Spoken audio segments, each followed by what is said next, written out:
Unmatched is famous for having an extensive roster of playable characters, but with so many matchups available, it is extremely difficult to play them all. In this series, we will be analyzing a variety of matchups in detail and hopefully discover some hidden gems.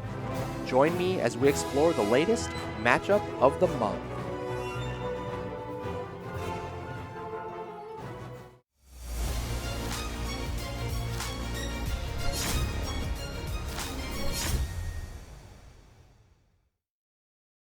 If you're a fan of the channel, consider supporting me on Patreon. For as little as $1 per month, you can help me continue to bring you premier Unmatched content. Unlock exclusive rewards by becoming a patron today.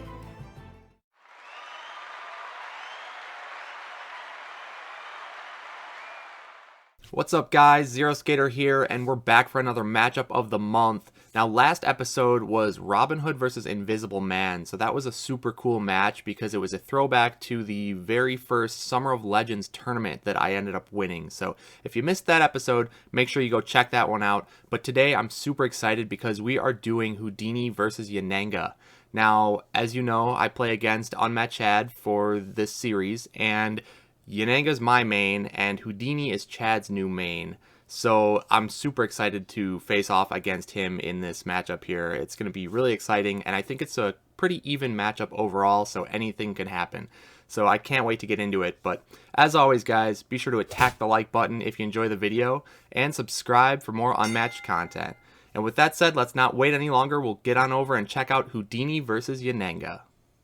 Alright, so here we are on Vorpal board as always, and my cat here, Mist, would like to join us for this one. So, Mist, be a good girl. So, we are checking out our first fighter. It's going to be Houdini.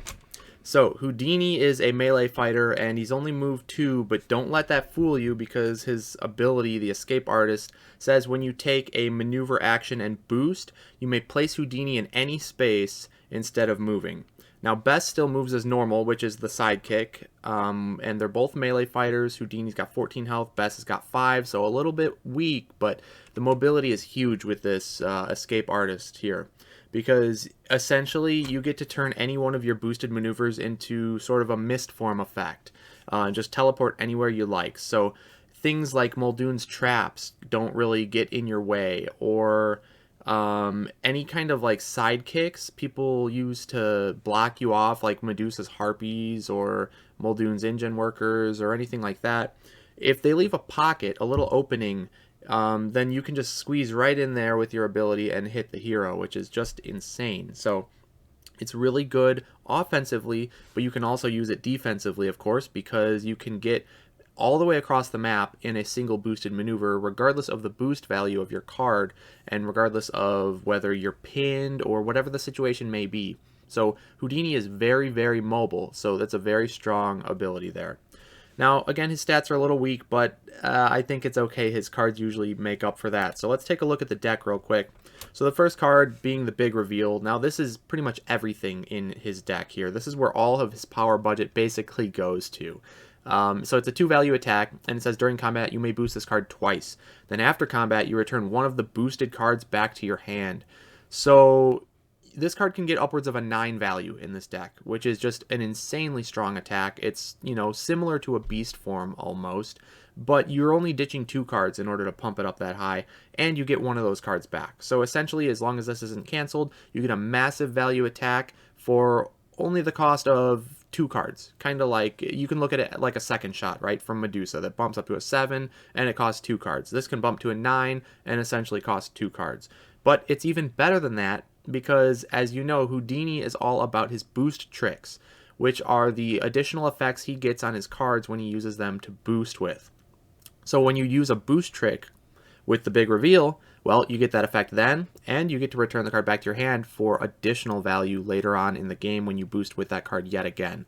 So the Big Reveal is just absolutely crucial to Houdini, and you really don't want to get this card canceled, but he's got some tricks up his sleeve to avoid that, as we'll get into in a second. So next card is Illusion of My Own Design, so a 4-value attack. Immediately your opponent may boost their card, but then during combat you may boost this card. So it's a really interesting dynamic because the opponent gets the option to choose to boost first. Then you will get to choose based on what your opponent does. So if this gets feinted, nobody gets to boost. Cool, you dealt 2 damage over a feint, right? Now, if it doesn't get feinted, and let's say you throw this into a skirmish, they don't want to boost their card. So then you can boost and you can land big damage. Now, if they do boost their skirmish, well, their skirmish is probably up to a 6 value or so. You can just choose not to boost, and you got a 2-for-1. So it's kind of a win-win situation here. You're either landing damage by using your cards for damage, or you're using up more of your opponent's cards. So this is an amazing card in the deck. Next, we're going to see Flourish. 4 copies of this, 3 value attack. During combat, you may boost this card. This is a straight-up second shot from Medusa's deck, which is very, very good, as we all know. And this one has a boost trick effect. So it says in that little box next to the boost 2, you can see the little circle, and it says draw a card. So when you boost with Flourish, you get to draw a card immediately when you boost with this card. That could be boosting a maneuver or boosting your attacks like the big reveal or illusion that we just saw.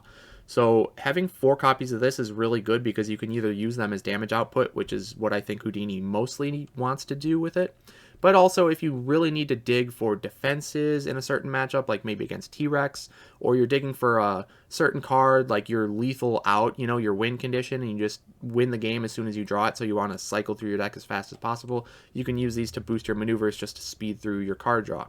So really versatile card and very strong. And this one's also an any, so Bess can throw this as well. And so don't sleep on Bess because she can throw some 7 value attacks, which is pretty threatening for such an underestimated sidekick, I'll say. Next card, Sleight of Hand. Everybody loves this card, right? So 1 value attack, but immediately you get to return it to your hand and play a different card from your hand. So this card is kind of a bait attack at all times. You get to test the waters, and your opponent flips their card. You get to see what they're defending with, and then you get to choose to swap into your actual attack that fits the situation. So this is very strong, and oftentimes this will bait feints out so that you can land your big reveals at the proper times, right? Because if there's only 3 feints in somebody's deck, well, you have 2 sleight of hands, you have 2 big reveals, so chances are at least one of those big reveals is going to go through.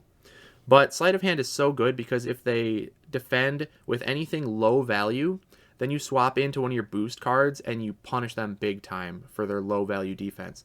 And if they go for something high, a high value defense like a Jaws of the Beast or a Skirmish, then you swap into something low value and you just wasted one of their biggest defense cards for some little piddly bait attack.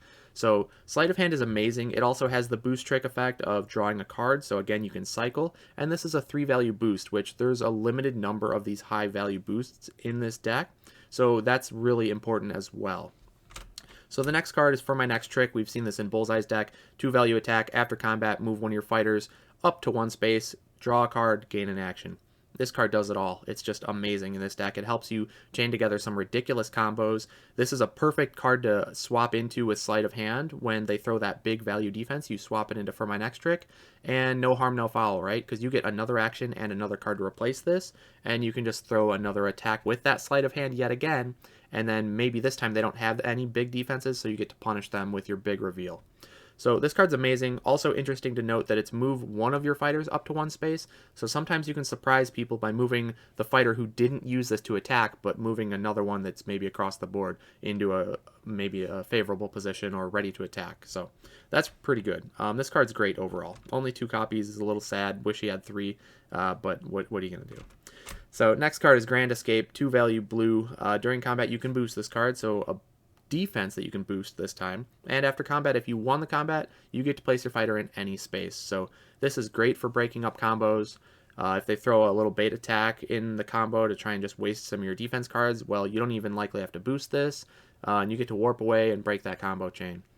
And if they throw a big attack, well, you can boost this card and match the value, and then you can potentially get your boost effect off the card you boost with, and you're going to save yourself a lot of health. So this card is amazing, and yet again a 3 value boost, so very, very valuable. And next card is going to be all part of the show. So a blue 2, the boost effect is Houdini recovers 2 health, so that's very, very good right off the bat. And the actual combat card, this doesn't come up quite as much, but it can't be canceled, which is cool. And after combat, if your fighter is defeated, you set their health to 4 and you put them in any space.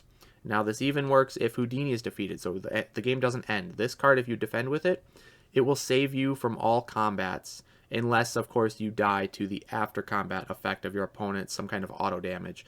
But actual combat damage, like a Bigfoot log or a Arthur's Excalibur, this will save you guaranteed, even if you're supposedly going to be defeated. So that's really good, but it's a little risky, because if they throw a bait attack into this, like a regroup or something, and you don't die even when you're expecting to, then you just wasted this card, and the opponent is feeling great about that. But instead, you could have just boosted with this card and got your 2 healing. And so it's a little iffy to actually use as a defense, but it can come up definitely in certain matchups. And important to note that it's an any, so if you really need Bess alive for whatever reason, you can use this for Bess as well.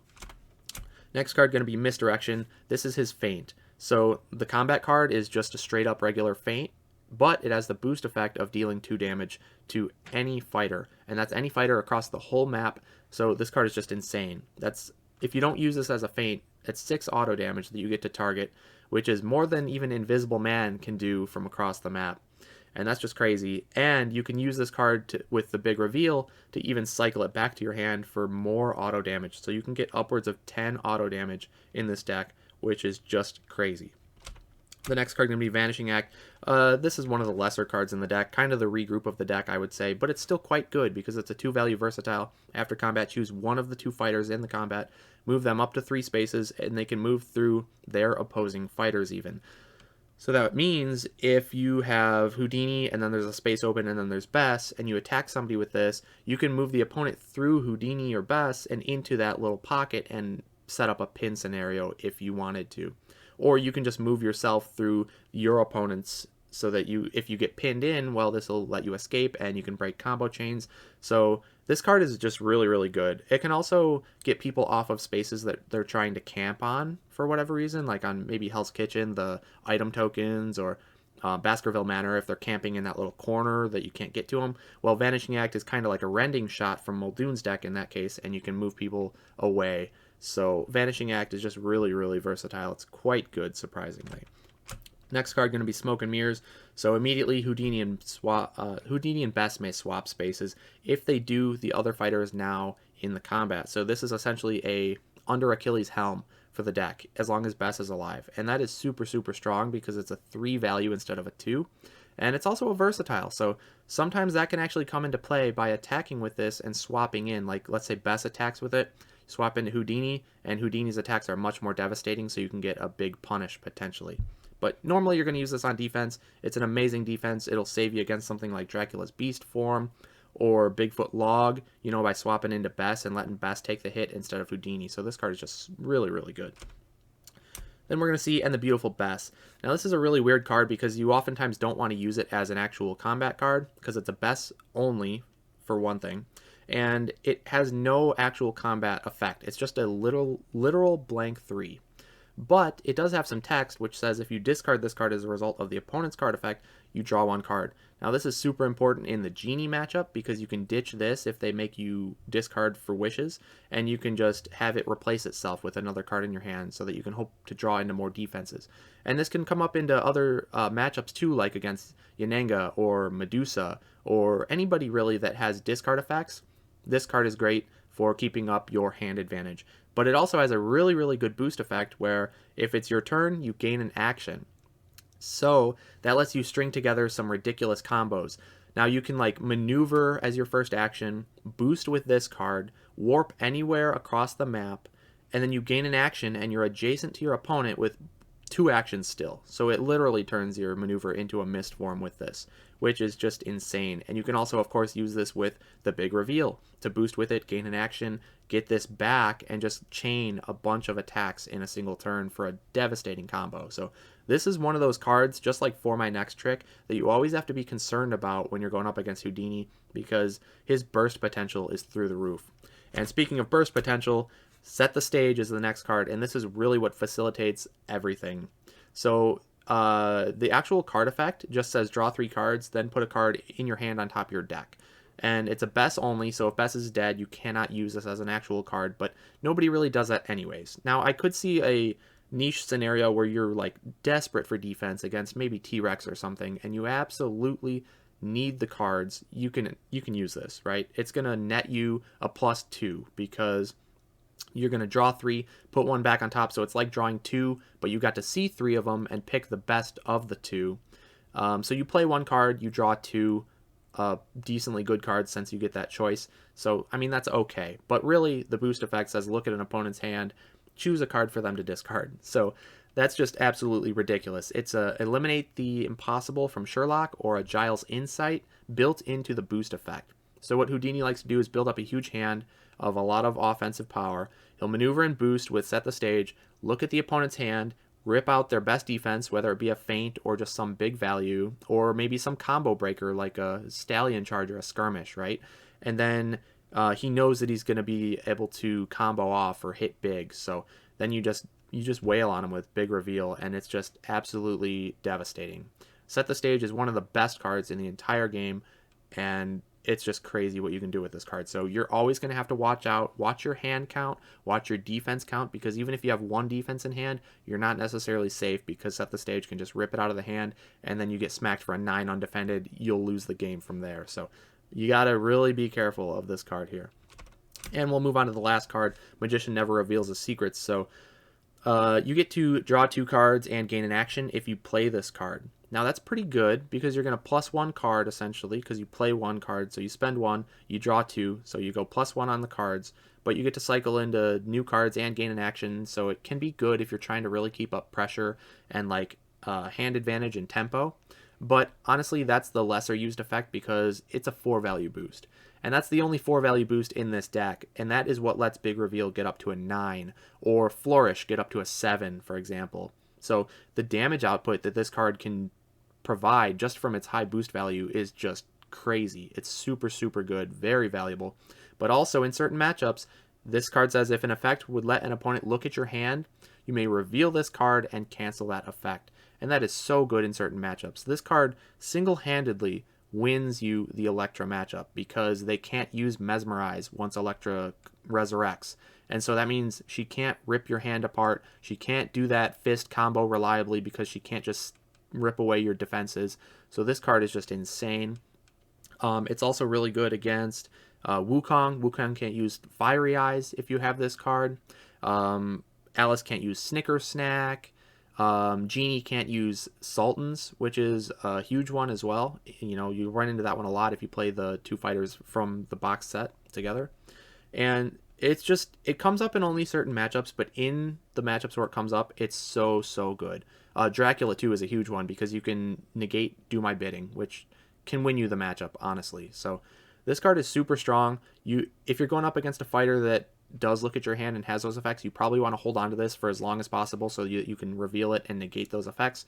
And then once they've used up those effects, well, then you can just use it as the 4 value boost. Or, of course, in any other matchup where there's no hand peeking, then you can use it as just that raw damage output. So this card, it's only a 1-of, but it's really, really strong, and it's got a lot of applications, which makes it a really, really interesting card in general. So Houdini overall, he's an absolute menace. He's going to be very, very meta relevant in the upcoming Winter of Champions tournament. So anybody who has not played as or against Houdini, you really got to prep yourself for this guy because he is going to shift the meta a lot because he destroys Sherlock, he can beat Electra, he can beat T-Rex, he can beat Yennenga, he can beat Medusa even. I think Bigfoot is the one he struggles with, but man, can this guy really do it all. He's so versatile because of the way all of his cards can be used in multiple different ways based on whether you boost with it or actually play the card. It's just a lot of decision points, which gives you a lot of flexibility, and he's kind of difficult to play because you got to recognize all the different decision points, and you know, based on the game state, you got to recognize what you need to be doing and what your win condition is. So he's not an easy fighter, but he's very, very strong potentially. But that's going to do it for Houdini. So let's get on over and talk about my favorite character being Yennenga. Alright, so here we have Yennenga. Now this is my most played fighter, my most successful fighter, probably my favorite fighter if I had to pick one.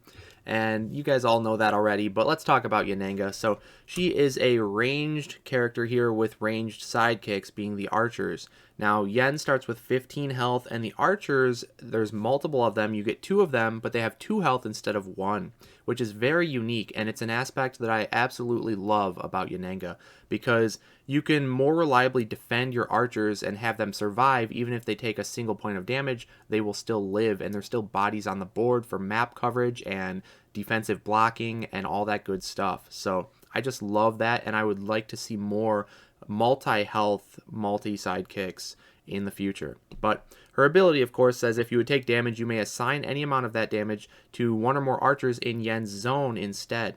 So as long as you guys are grouped up in the same zone, you could put Yen in the front, archers in the back to protect them. They come up and attack Yennenga. Let's say you take 2 damage. Well, you can have each of your archers take 1 damage instead, and they're little tokens that flip from side to side, so 2 health one side, 1 health on the other side, and then you can remove them when they're defeated.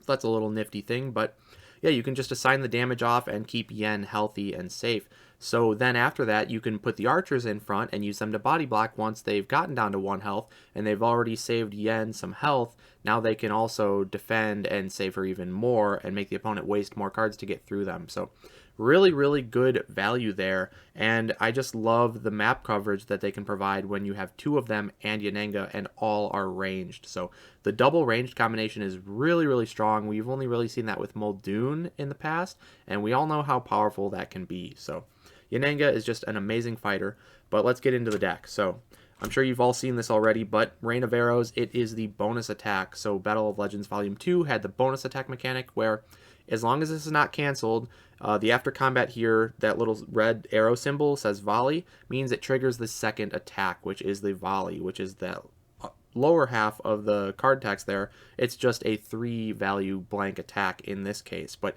the other fighters from BOL2 have different bonus attacks and different effects and different trigger conditions.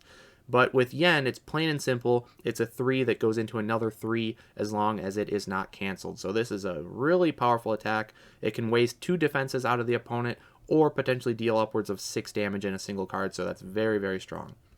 Next card being Surprise Volley. So a red any card. Important to note that archers can use this as well, but immediately you may return a defeated archer to a space in the opposing fighter's zone, which is really cool because you can do some tricky stuff with that.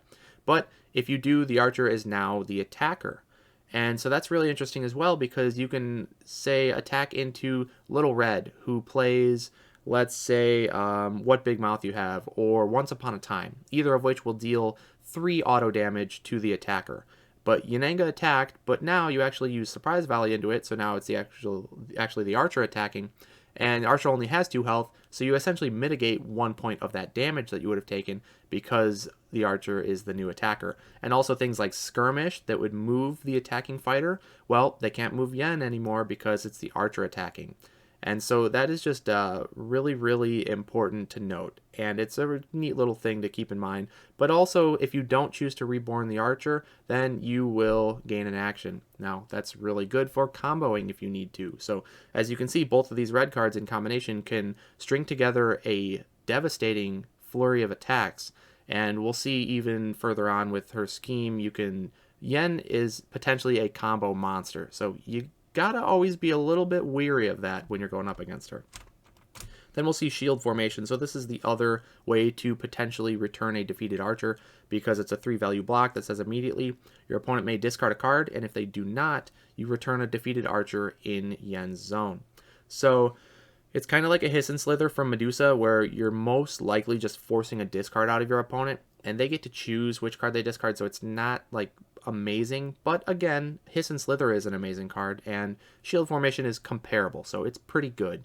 But also, if you hold this card until the late game and you're in more of a fatigue-like scenario, a lot of times they can't really afford to get rid of cards at that point. So they're going to let you get the archer back, which essentially is not only a body to use, but it's also 2 health, because Yen can soak the damage using the archer. So if you get smacked with a log from Bigfoot into shield, and Bigfoot doesn't want to discard, he lets the archer come back, well, this is an immediate effect, so then the combat happens, you take 3 damage, but you can immediately assign that damage to the archer that you returned with the shield.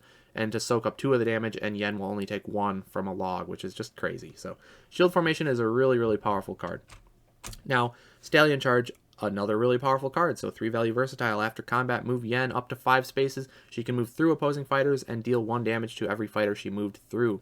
So really, really good because it's auto damage for one thing. So it's kind of like a Wily fighting in that sense, where you get to deal the 1 auto damage because you can run through them and then back off, and then you still get 3 more spaces to move away. So it's movement with auto combined. This card is just crazy. You can use it offensively to attack if you expect them to play a movement defense, so that you can chase them and make a follow-up attack. Or you can use it on defense to break combos from your opponent. So this card is just really, really good in all different kinds of scenarios. Point Blank is kind of like a counterpunch from Sherlock. So 2 value versatile. After combat, if the opposing fighter is adjacent to Yennenga, deal 2 damage to that fighter. So it requires adjacency. It's a Yennenga only, so archers can't use this. And it's only a 2 value instead of Sherlock's 3, and this one can be canceled by a feint or other cancels. So it's not nearly as good as a counterpunch, but it still deals the same damage output if you can get it to trigger. So this card is still really, really strong in general. And then we have Jaws of the Beast, which is a 3 value versatile. During combat, for each zone the opposing fighter is in, you increase the value of this card by 1. So when it's like a tri-zone, like on Marmoreal or on Hanging Gardens or any other map with tri-zones, this card can get upwards of a 6 value card, which is really, really good, right? A 6 value attack is very strong, and a 6 value defense is ridiculous. So if you're going up against somebody like Bigfoot or Sinbad, who hits for just really, really high values, and you can set it up so if they want to come attack you, they have to be in a multi-zone space, then this card is an amazing value block. And this card is just overall, it's a great card to have because Yen's values are all pretty low, but this lets you bump up the values both defensively and offensively if needed. Then we have Momentous Shift. So this is a common card we've seen before. You know, during combat, if your fighter started in a different space, then this card's value is 5 instead. It's great to have because it's an any. So the archers can use it as 5 value attacks, which is really good. And you can also defend with this for archers because it's a 3 value block. That means they're not going to die unless it's a 5 value or higher attack. And if they're throwing a 5 value or higher attack on an archer, you got to feel pretty good about that because the archer is soaking it instead of Yennenga. So oftentimes you can use Shift to reliably let an archer live, and it's great damage output as well. And you can even trigger this pretty easily on defense in this deck because you have Stallion Charge for Yennenga, who can defend a first attack with a Stallion. And if they play a Chase card and come after you and attack you again, well, then you can use your Shift as a 5 value defense. So that's pretty cool as well. And speaking of movement, you know, combos with Shift, you have Skirmish. So you can attack with a Skirmish first action and then move your fighter if you win the combat and then attack with the Shift. Or if they attack you first action, you can play your Skirmish, move yourself 2 spaces, and then defend with a Shift for 5. So these 2 cards combo together really well. They're both any's, which is amazing. And you only have 2 skirmishes, but honestly, that's more than enough because this is so, so good in this deck because almost every deck caps out at a 5 value attack. There are some exceptions, of course, like Bigfoot and Arthur and Houdini and maybe Medusa or whatever, but there's a few exceptions, but otherwise you can almost always use Skirmish to guarantee that an archer lives because Skirmish winning combat against something that deals auto damage lets you move away and avoid the auto damage. And being a 4 value block, they're likely not hitting you for anything more than a 5, so that would flip your archer from the 2 health down to the 1 health side and let them live. So Skirmish is an amazing defense for the archers, and it's just so great to have in this deck. And speaking of amazing defenses for the archers, we have Divide and Conquer, 2 value versatile that says during combat, if your archer is not in Yennenga's zone, the value of this card is a 4 instead.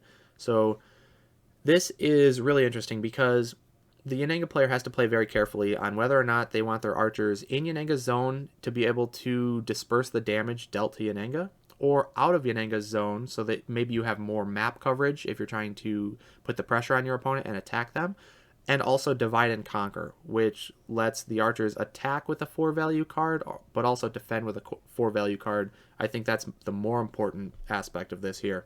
Because, again, a 4 value block almost guarantees the archer lives, so this card is just really, really good. It's surprising because you wouldn't think a card like this would be so impactful, but it can be a crucial card in certain situations. Also interesting to note, this is the only 1 value boost in the entire deck. If you've looked at the boost values across the board here, they're all 2s and 3s, with honestly the majority of them being 3s. So Yennenga's boost values are through the roof. Divide and Conquer is the only one. And then Pin the Prey is another amazing archer card here. 1 value versatile. After combat, you get to move the opposing fighter up to 4 spaces, which is a lot of movement. And also your opponent discards 1 card.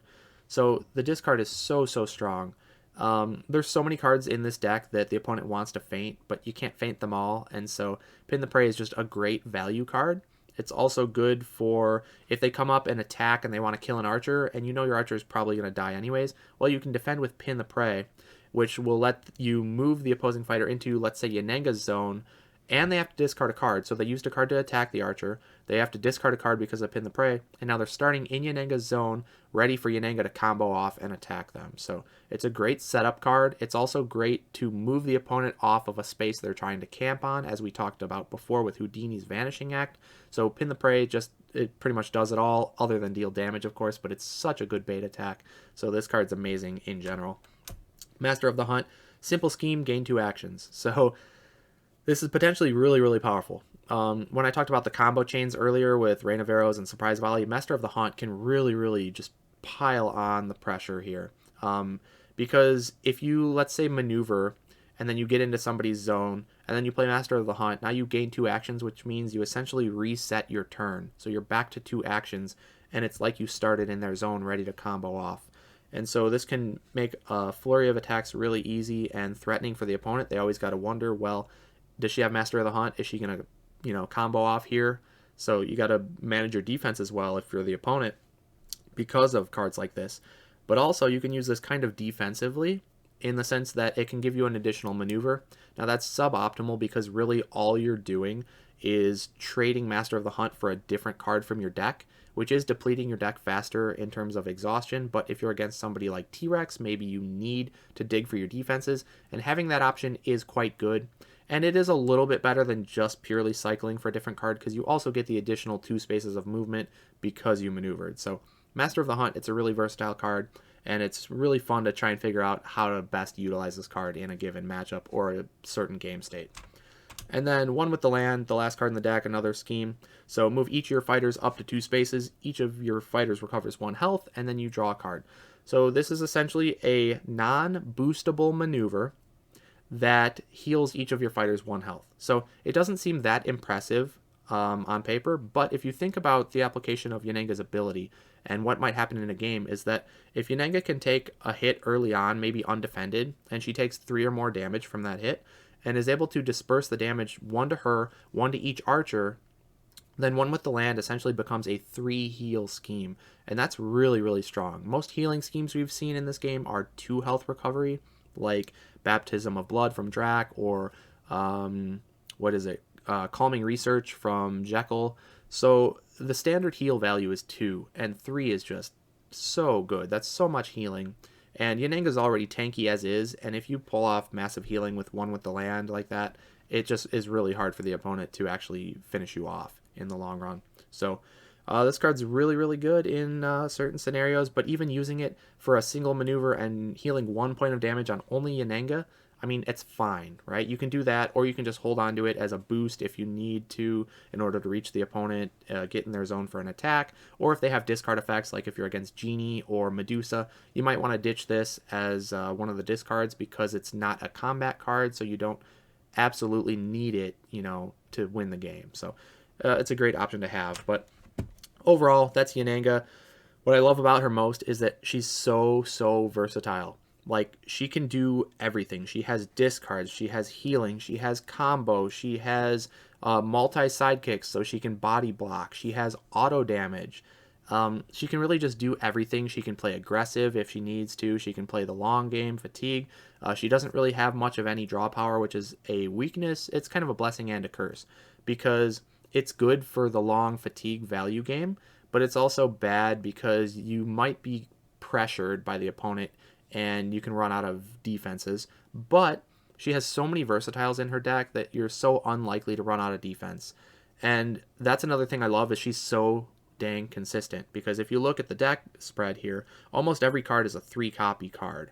And so that means you're likely to see these cards often, and you're likely to have what you need at the right time. So I just love that. She can do it all. She's really strong in multiple different aspects of this game, and she's very fundamental based. So you really just have to have solid fundamentals with Yennenga. She's very, very heavy on positioning because of the decisions between having the archers in her zone or out. Not only just that, but also the map coverage for your attacks and whatnot. She's very, very big on hand management, because you got to manage, since you don't have card draw, you really got to watch the hand counts. And so she's just all based on fundamentals, and if you're good at fundamental unmatched, you should be pretty good with Yennenga, and she can handle almost any matchup, which I just love. So there you have it. Let's go ahead and talk about a few key interactions between Houdini and Yennenga before we actually get into the games. Okay, so the first and maybe one of the most important interactions in this matchup is going to be the application of Vanishing Act. So as I talked about, Vanishing Act is able to move the opposing fighter.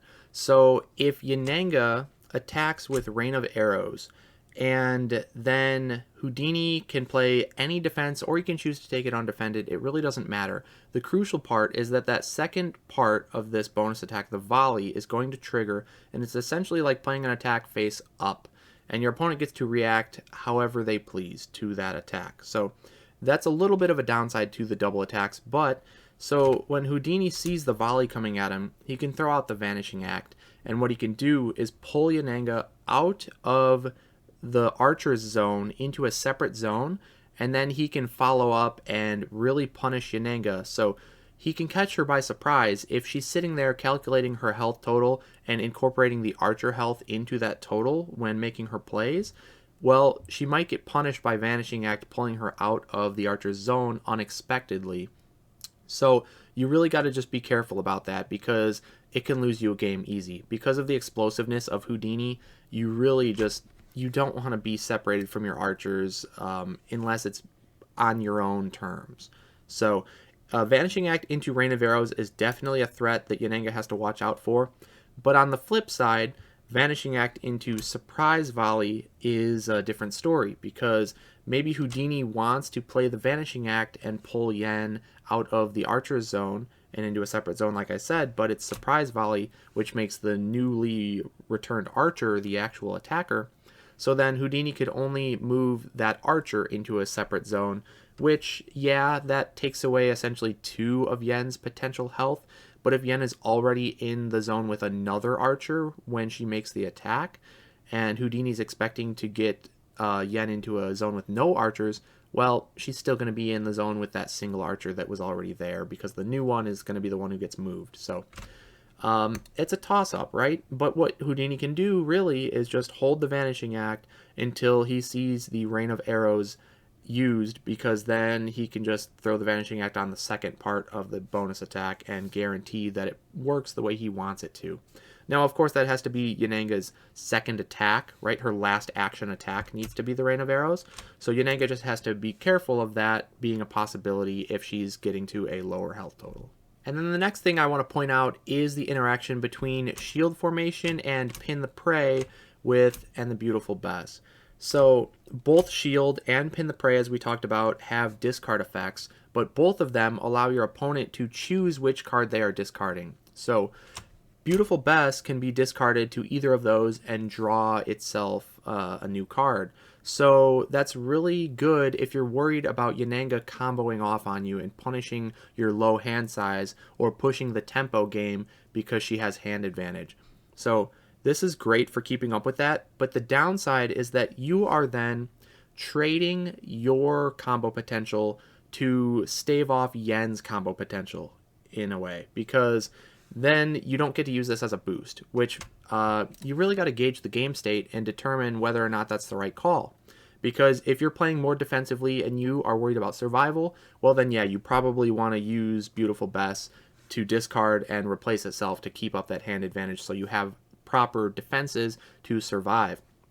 But if you are trying to just push your tempo and close out the game with damage output, then you probably want to save it so that you're able to do some action gains and, attack chains so that you can really damage Yen.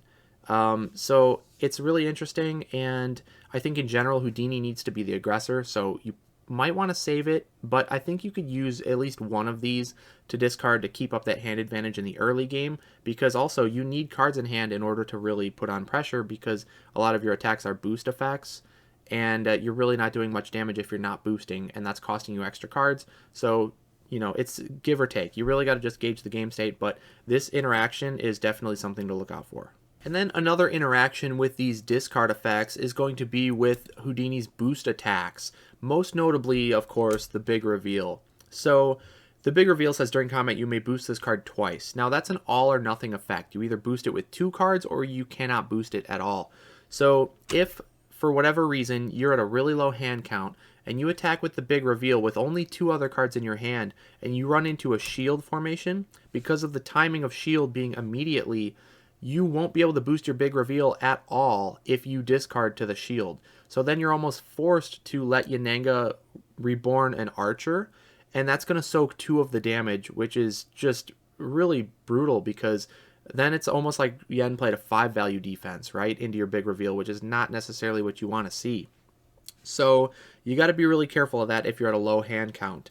And interesting though, too, if you attack into a pin the prey with a big reveal. Now granted, this should never happen. You should never be using big reveal into an archer. But if you did, because pin the prey is after combat, well, you could ditch your 2 cards, leaving you with no cards in hand, and then pin the prey will defender resolves first, so that would resolve, and you wouldn't have any cards in your hand to even discard. And then you would do the after combat of big reveal, and you would get one of those boosted cards back to your hand. So it dodges the pin the prey discard in a way. And again, I don't know why this would ever come up, because that'd be ridiculous, but if that ever does come up, it would be quite funny. And I just wanted to point out the timing differences between shield and pin the prey, and how the timings can affect the implications of your cards, especially big reveal. Now, even just in general, any of Houdini's boost cards attacking into shield formation or pin the prey is pretty brutal, because again, Houdini wants to discard for boosting for damage, but then he's also going to have to discard additional cards because of your defense effects here from Yennenga, and that's really going to deplete his hand very fast and leaves him potentially open to get comboed on the counter attack from Yennenga. So you really got to be careful with your hand management in this matchup on both sides, of course. Not just Houdini, but Yen has to be careful as well because of Houdini's potential combo and burst. So really interesting, but watch out for these discard effects. And then I want to talk a little bit about all part of the show in this matchup. So normally in matchups with heavy hitters like Bigfoot, Arthur, Achilles, any of those type of guys, maybe Moon Knight, this is really good on defense when you're at a low health total, because you can pretty reliably pull off the effect, and the opponent probably just has to concede that fact and accept that it's going to happen and just play into it and then kill you a second time. But with Yennenga, most of her values are really low. They're pretty much all 3s, printed 3s. She doesn't have any printed 4s other than a skirmish. So this card isn't really likely to go off and actually work for you. So in that case, you're probably better off using it as a boost effect so that you actually proactively heal the 2 instead of trying to heal by essentially reviving yourself upon defeat. So a big punish is all part of the show. If you're at, let's say, 2 health, it's not really much use, because if it's a stallion charge, the 3 over the 2 will deal you 1, and then the stallions after combat will kill you. Likewise, point blank here, if a point blank attacks into part of the show, well, the 2-2 matches, so no actual combat damage, and then the point blank after combat will trigger and kill you still through this card. So it's really unreliable is what I'm getting at to play it on defense in this matchup. But it can be really useful against, again, the Rain of Arrows, because that bonus attack, the second part being played face up, really makes a big difference. So if you are at 4 health with Houdini, yes, you might risk dying to a Shift or a Jaws undefended. But if the situation comes up and maybe they've used all of those cards, so you know that they can't hit you for anything more than a 3, again, that's really rare because point blank is kind of like a 4 if you take it undefended. But I just want to point this out, that if the situation comes up and whatever combat happens with the rain of arrows gets you down to 1 health, well, you can defend with part of the show to guarantee that you're going to get defeated, because the 3 over the 2 is 1 damage. So if the first part gets you down to 1, then you can pop part of the show and get a full 4 health back and put Houdini in any space that you please. So that movement, quotes movement, right? Placing him anywhere, that actually can be pretty important as well. So just something to keep in mind. Again, I think it's most likely to be used as a boost and proactively get your healing, but there are some niche case scenarios that you might want to look out for where you would want to save this for the second part of the double attack. So overall, I think this matchup is going to be really close. It could definitely go either way, and it's a very tempo-based matchup because Houdini has to spend a lot of cards to be boosting a lot and actually doing big plays and big damage to Yennenga because she's so tanky that he's going to spend a lot of cards, right? And if he goes low in the hand count and he gets some deficit there, then Yennenga can push back with her counterattack and punish him for maybe not having optimal defenses. So it's going to be very important, the timing of when Houdini chooses to go in. And Yennenga is also just going to have to be careful because, like I said, with Set the Stage, you're never safe with only 1 good defense. But the benefit here is that Yennenga has so many good defenses and so many 3 of copies, of the cards in her deck, that anytime she gets hit with Set the Stage, it shouldn't be like, oh, this is 1 crucial card that I have to get rid of. She should have a myriad of options to use, and that kind of minimizes the effectiveness of the Set the Stage in this matchup. But another thing to look out for is Houdini boosting with misdirections, and normally if you use those on token sidekicks, you feel bad because you're wasting damage, but in this case it's really, really good to use on archers because you get to full kill an archer with a misdirection, and that might also open up a space for you to get into attacking Yennenga if she's sandwiched between the archers. So that's super important, and also the fact that Yennenga can't cancel anything, she has no feints, means that Houdini, once he has sleight of hand, every attack he's going to throw sleight of hand. I can't think of a reason not to. So every attack's going to be sleight of hand, Yennenga's going to defend, and Houdini is just going to swap into whatever he needs to accordingly. So like I said, if Yen throws like a Jaws of the Beast or a Skirmish, you probably throw something like For My Next Trick or a Vanishing Act. And if Yen defends with something small like a Point Blank, well, then Houdini's going to do a major punish with something like the Big Reveal.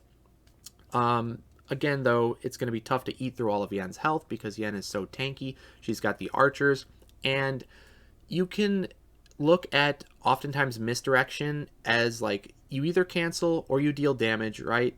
And if you're using it to kill off archers, that's great because you are lowering Yen's health effectively because you're taking away 2 health being the archer and making yourself just have an easier time playing throughout the game because you might be able to make Pin the Prey and Divide and Conquer dead cards for Yennenga, which is really helpful for Houdini if he can make Yen have any dead cards.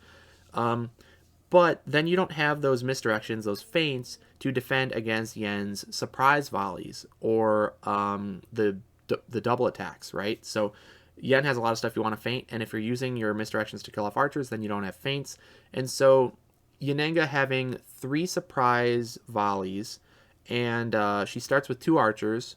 That's essentially like having 5 archers, right? And Houdini can misdirection 3 of them, or he can try to feint a surprise volley, but that's so unreliable that he's probably going to just let the archer come back and then use the misdirection to kill it instead. I think that would be the smarter, safer play. But he still only has 3 misdirections to 5 archers. So he's still going to have to deal with them, and I think For My Next Trick might be a great card to throw into an archer, so if it takes it undefended, you'll just kill it off easy, and then you still keep, the tempo and whatnot. But there's just a lot of things to keep track of in this matchup. It's going to be really, really interesting, and I could see it going either way. And obviously, Chad is an amazing player, so he's going to rival me here, and I'm just really looking forward to this one. It's Clash of the Titans, both of our mains going at it, and I couldn't ask for anything more. So I've rambled long enough. Let's get into the games. I'm sure everybody's eager to see what happens. So we will jump on over and see what happens between Houdini versus Yennenga. Are you ready? Yes, the last four um messages that I've had to Ashley on Discord are the links to Matchup of the Month. That's so funny. Yeah. It's like, geez, Chad, you only ever message me for one thing. That's right. It's not the typical thing you'd think of. It's not, but it fits me so much better. That's so funny. Oh man. Oh, all right. Well, welcome everybody to Matchup of the Month for January. This is the first episode for 2023. It's been quite a lot going on in Unmatched over the past year, but we have an awesome new matchup here today. So we got Yennenga versus Houdini, and I'm Oh, super excited about this one because, as you all know, Yennenga is my main. I've preached how good she is for a long time now, and Houdini is a newer fighter, but Chad here is quite the Houdini main, so this is super exciting. So, Chad, how you doing today? I'm doing great. Yeah. So, as I mentioned a number of times on the streams, I've been doing like close up magic for, I don't know, 10 or 12 years now. It's just been more of a hobby. But when I heard that Houdini was coming to this game, I'm like, I don't care how he plays. I don't care what. I'm going to play him. And I'm just so excited with that. He's a character that seems to fit me pretty well. Yeah, So, that's yeah, awesome. You got exactly what you wanted. exactly. All right. Well, do you have any predictions on how this matchup is going to go? Have you played it before? Yeah, so we played it once We did very early early on, so I wouldn't, when count that too when I much. wasn't quite sure how, and I was boosting for no reason, Yeah, kind yeah. of doing all those stuff. So um I think it's pretty close. I used to think it was Yen favored, and then I kind of went to a spot where it was Houdini favored, and I think I'm kind of in the middle of who gets their pieces first. Okay. So I think it's a very balanced matchup. I do think advantage comes into play a lot with this. I think Houdini going first can beat a ton of fighters. Even the Bigfoot, which is atrocious, if he catches Bigfoot with no defense, lands a nine, he can basically just play his misdirections and almost win the game. Mhm. Um, there's like Houdini. I think advantage really comes into play here. Definitely. And you mentioned, does he catch Bigfoot without defense? And the stupid thing is, he doesn't even have to catch him without defense. You just got to catch him without one defense at least. Or I That's mean, right. Yeah. Yeah. with only one, right? With Not only more than one. one, because he can just Mhm. rip it out of his hand with stupid set the stage. You Yeah. know how much I hate that card. It's Yeah. just I think it will be the bane of a lot of people it really will. come tournament. It's a Come killer tournament. card. Yeah, It yeah. is. It's gonna make people salty for sure.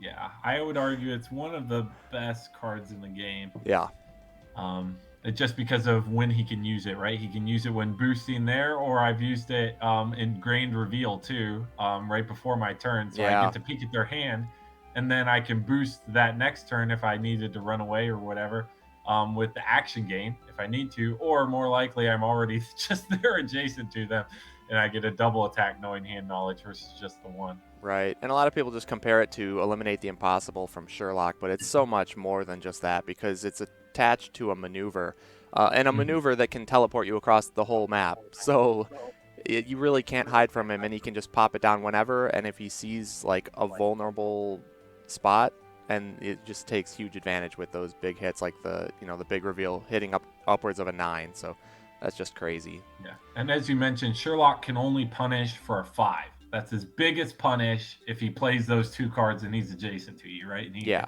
rip out your defense and then attack you, maybe run away afterwards. It's a decent play. 5 undefended, especially from Sherlock, is nothing to scoff at. But it's nothing to the Houdini punishment of just here's half your health gone.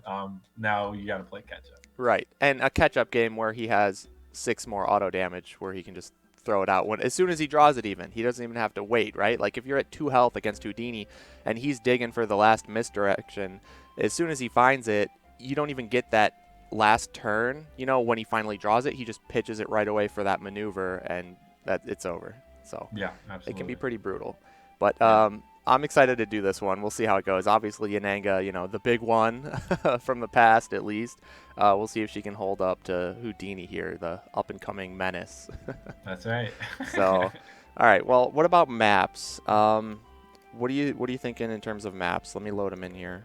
So maps in general, barring item tokens, which I do think skew it quite a bit. So maybe we don't want to play with those, or maybe we do, just depending on the preference. But map really doesn't come into play for Houdini at all. So it's generally preference for Yen, I think. So we don't necessarily, if we're like we've done previously, if we're kind of shooting down the middle, we don't necessarily want something like maybe Marmorial, where she can get a lot of value from her,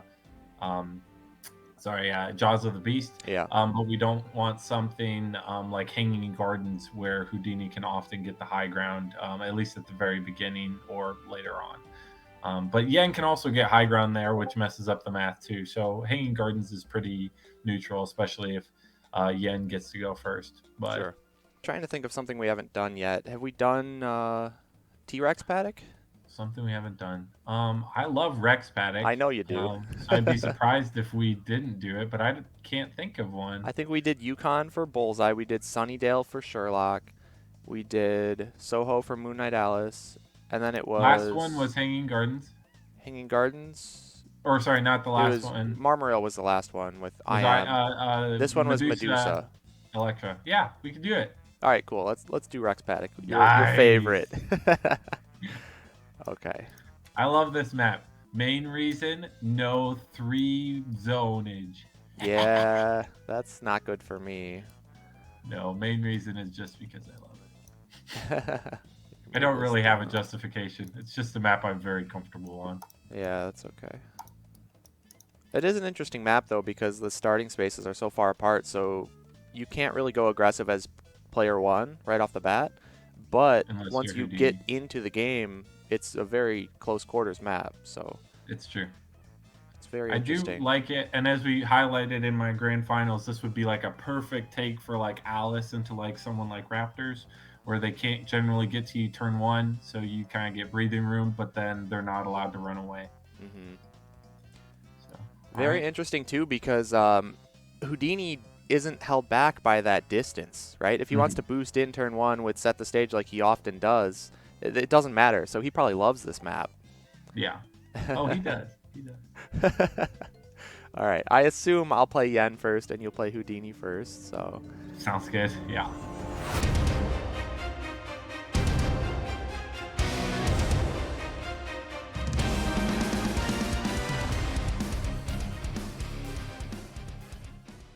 I'll let you roll and I'll take evens. okay, here we go. Evens, you start. Odds. Okay. Right.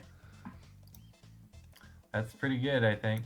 So I think next game you can start as Houdini and we can see that. Sounds good. But I so love what I'm hearing is you're going to give me an easy 2-0, huh? That's well, maybe. I'll reconsider if you win. Right. I guess I'll keep. I really don't know what I'm looking for, so. I'll keep. Okay, cool. Why Archers will go, I guess, over here. Sounds good. Are you ready? Let's do it. Cool, man. Good luck. Have fun. Yeah, you too. Oh, colors. How could I forget? Oh, thank goodness. All right, here we That go. was almost really bad. Dude, that would have been a disaster right off the bat. We would have had to restream this later. Dude, oh my gosh, it would have been a nightmare. I would have had to then 2-0 you. It would have been rough. Gonna maneuver. And I'm gonna go. What's interesting about this map is Yen can often corral in this map with her archers just because of how this map really works, but you can never ever corral Houdini. Right. It's crazy to have someone like Houdini with so much oppressive offensive power, but also can't really get like the clap back, like because of how slippery he is. Right. I will end there. Your turn. All right. I'll maneuver. I'll maneuver again. It's your turn. All right. I'll start with the good old maneuver. And, all right, I'll have Archer attack Houdini with this. Who do you want to move? Oh, you scumbag. Right by Bess. The most menacing sidekick in the game. You know it.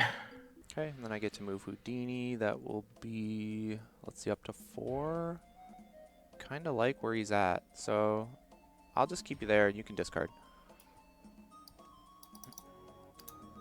Oh man, it comes into play. Oh, jeez. All right, your turn. I mean, odds that you have divide and conquer are pretty high, I think. What makes you say that? You're John. No, the odds are that you probably just mentally asked yourself the question. So you made it 100%. I hate that game. This is tricky. Let's maneuver. Mm-hmm. Let's boost. Sure. Glad to see that gone already. No more combos. I will attack that archer. Attack with Houdini. We're gonna throw another one.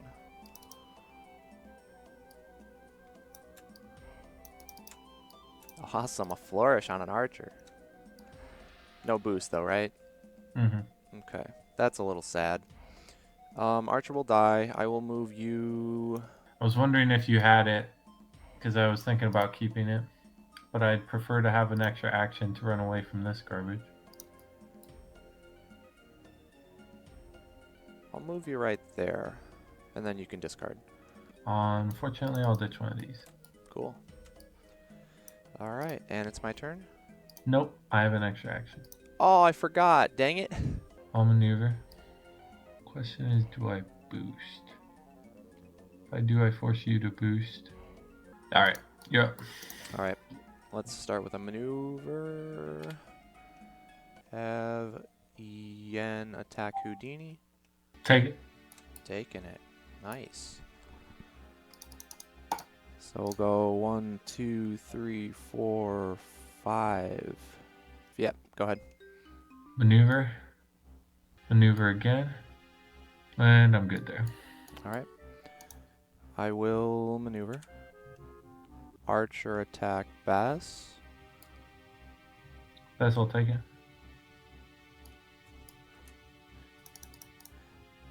And your turn. Maneuver. You top decked it? Oh my gosh. All right, that's okay. I'm not too upset. I got a bunch of junk. Dang. I mean, it's not junk. It's good cards, but like, I have plenty of them. Ditch Stallion. Yeah. I'm gonna go after my boy. I'll attack your archer with this. Yeah, I'm gonna defend. Okay. Draw a card. Gain an action. Or sorry, move one. Sure. You knew I was going to do this, so. I will attack you. With... Sleight of hand, obviously.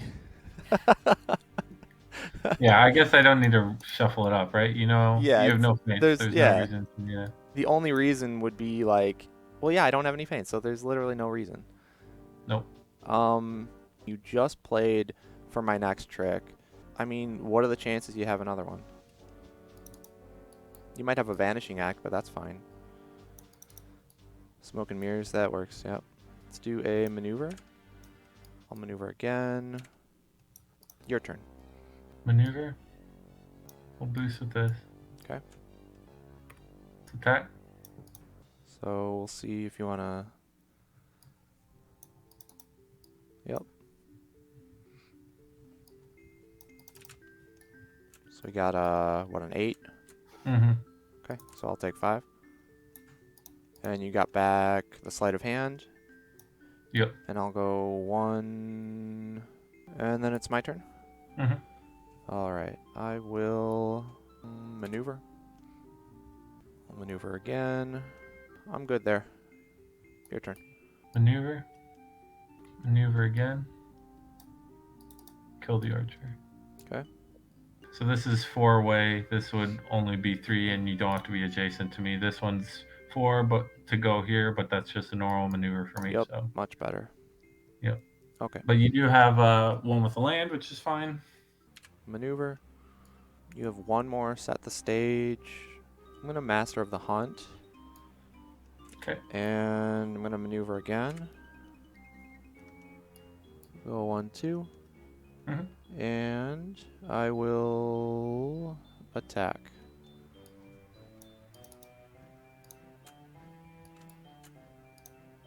So you're going to get to move yourself or the archer. We'll put it there. Not really sure what my play is here. We'll kick you here. All right, your go. Maneuver? Don't tell me you're going to maneuver and boost again and just pop the archer. Maybe. Well, you ending at that spot kind of gives that away.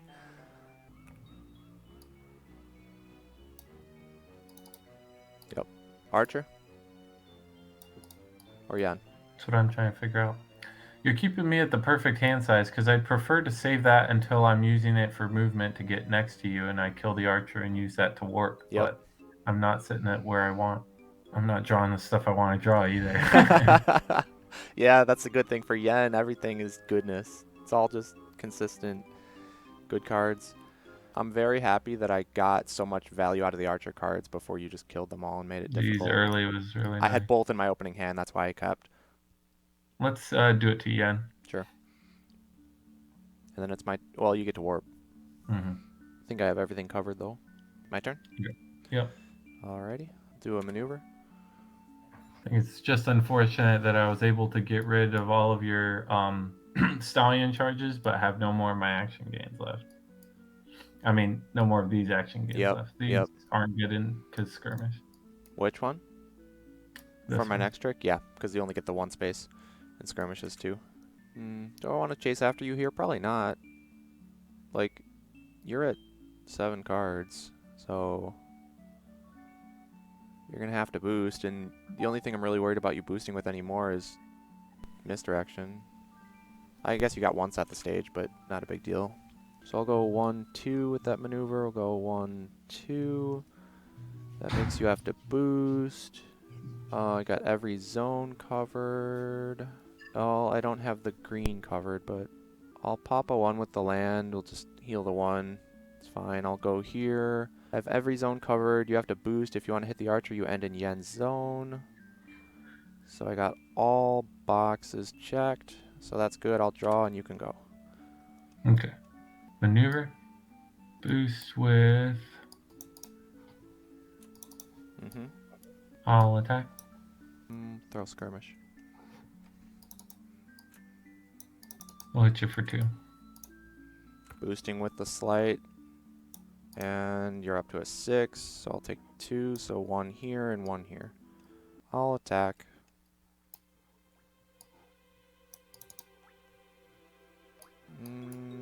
Right here, because then I'm in Yen's zone. I will attack again. Take it.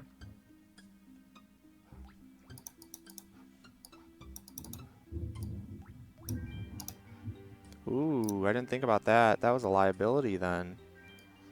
Alright, you're up. Alright, so you have 8 health, but you have 2 archers.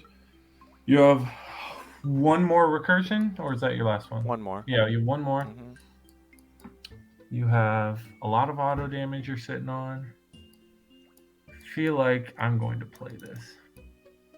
Yeah. I think that's right. First action, I will maneuver. You top decked it again? Are you kidding me? Come on, dude. I mean, it's fine, I think. I'm not too worried, but... Top deck being kind of like top 3, though. Top 3. Yeah. We'll hit, I don't know. I care more about getting damage off than taking damage, but let's get rid of the shift. Yep. I agree with that. I'll attack you.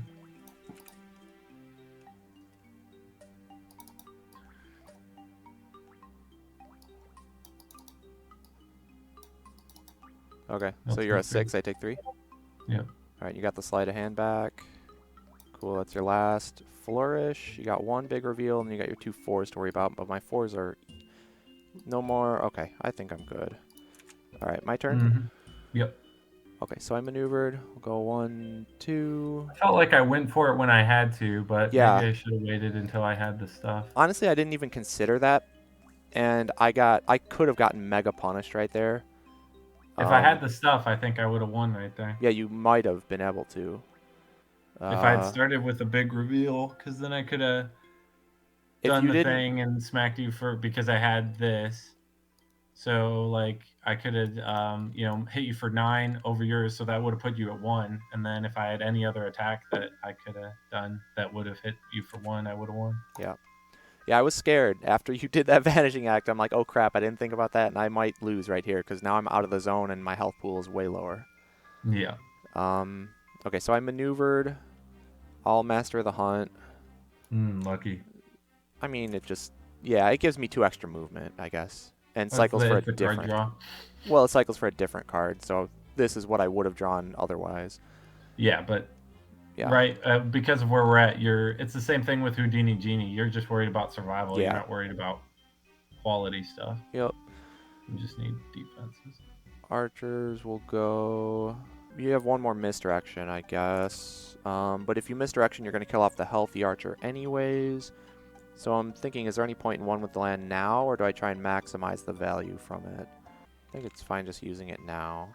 So if you were to like maneuver boost, deal 2 auto, and then hit for an 8, maybe there's a world in which I die. I'm gonna pop it now. I think that's the right call. I literally just need to survive like this turn, I think, and I'm fine. I think I'm good here. I'll draw my card and it's your turn. All maneuver. Let's boost with this. Okay. I remember you saying how that card was like such a key card in this matchup because you get to low health taking it hits first and then you use that later on, like when you get to a low health total. This game seems so much different though, because like it's a value game and yeah, well, it's if I'm getting my offensive stuff early game, then it's a critical card. Sure. Because you're both firing back. This is a very weird game. Biggest you can hit me for is an 8 here. Okay, then I think I always just throw the jaws.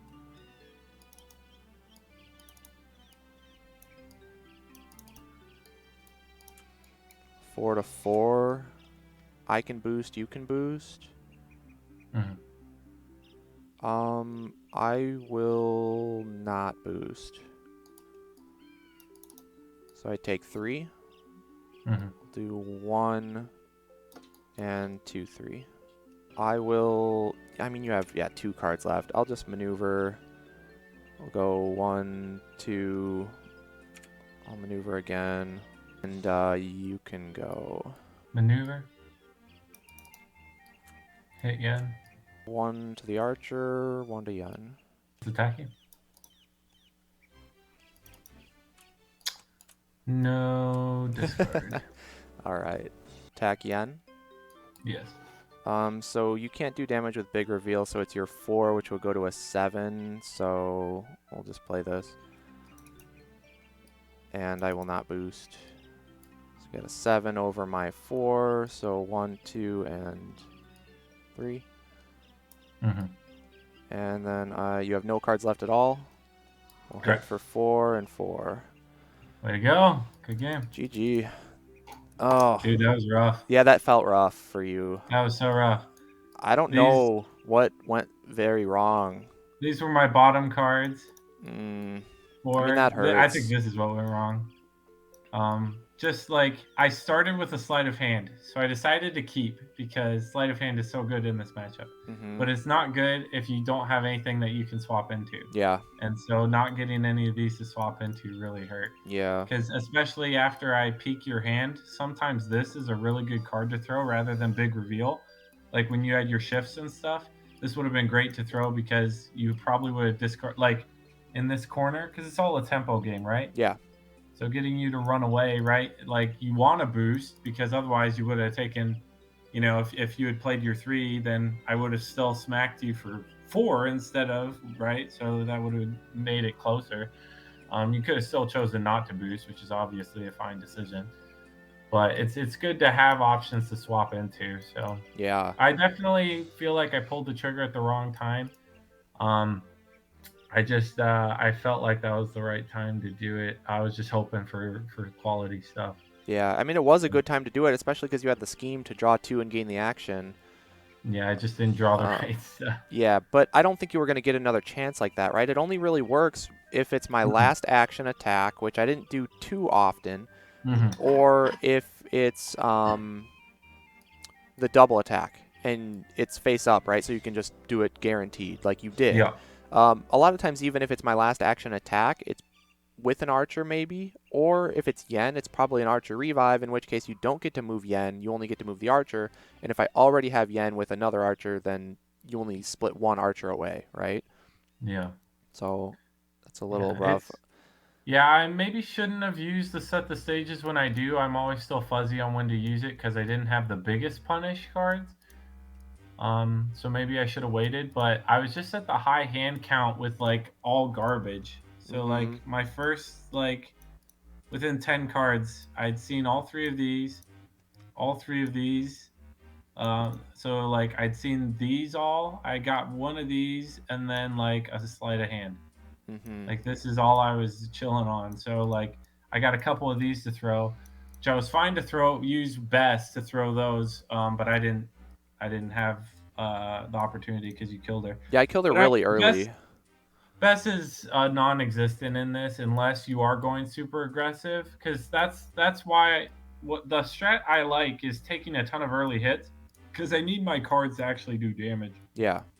And so I can use this to like soak some parts of like a double attack onto best, and then use this when I get like to 1 health or whatever to play. The only thing that kills me is like this from Yennenga. Right, but of course you have this and this potentially to stop this on offense. Exactly. And if I'm really worried that it is this, I'll just throw this, which will protect me in like all circumstances. Mm-hmm. So, Yeah. So when I killed Best this game, did you have any defense for her? no. Well, I Okay. had one of these, Okay, that's yeah, that's bad. but it's I like don't think you want to losing a throw that. card to lose tempo, and then I really didn't feel like I had a good opportunity to then like Yeah. go on it. Because if I ran up and attacked and you threw like, I would have thrown sleight of hand, and if you threw a defense, I would have thrown this, and I had nothing really to boost with other than sleight of hand, and that just feels dumb to throw on an archer. Yeah, definitely. So, I mean, the one where I got this into this, I was super happy with. Yeah. Like, I mean, totally fine with that trade. Um, Losing a card obviously stinks, but it is what it Yeah. is. I just wanted to use those up ASAP because I figured you'd be misdirectioning my archers, so to negate Mm-hmm. their cards completely and the extra health pool. So I Oh just yeah, I opened with double pin the prey. I'm like, this is a keep. I'm just gonna use them right away, and yeah. so I get some value. Absolutely. Yeah, I felt like I should keep just because I saw sleight of hand. I had a flourish in there, right? And then I had some like, okay, I have a 3 boost. That's good for my flourish. Maybe I should have mulliganed. I'm not really sure. It's hard to Because tell. generally going first, I almost always go for this. But Mm-hmm. sleight of hand on defense felt really good, and I'm like, I'll draw into something here soon, right? Like you're not going to attack me turn 1, so I can double maneuver and then be fine. Right, right. And that wasn't the case. I do think set the stage in this matchup in particular is probably much better at a low hand count for the opponent than a high one. Like I feel a lot of times you're fine with doing set the stage when the opponent has, well, maybe I'm just speaking from the Genie matchup where you want to do it when he has a big hand count because you are more likely to hit a wish. Hmm. So I don't know, but like with Yennenga, all of her cards are like so evenly spread out in power level that like you doing set the stage when I have a full hand, I like literally don't care because I probably have plenty of defense and all Hmm. decent quality. So you getting rid of one Stallion or one Jaws, it's not really a Yeah. big deal. But if you catch me with a low hand count one, then I might not have any defense left. Yep. So I think that's, but also then if I have a low hand count, you probably have a low hand count. So I know it's harder to pull off like a mega punish, like the big reveal, Hmm. like you normally want to, but maybe that's better. Even like a flourish for like a 7, if you can catch Yen without any defense, right, is Hmm. a huge punish with only Oh, a for sure. couple of Well, if cards. you can get any undefended damage on anyone, you're good. Yeah, What you want to do, from my experience, is get them where these are their only options left, and sure. then you're smacking with like 6, 7s, and 8s. Right, over a 2. That's pretty Yeah, good, yeah. Because you have the that's health pool to spare. exactly. Yep. But all right, let's switch Yeah, it let's up. flip it over.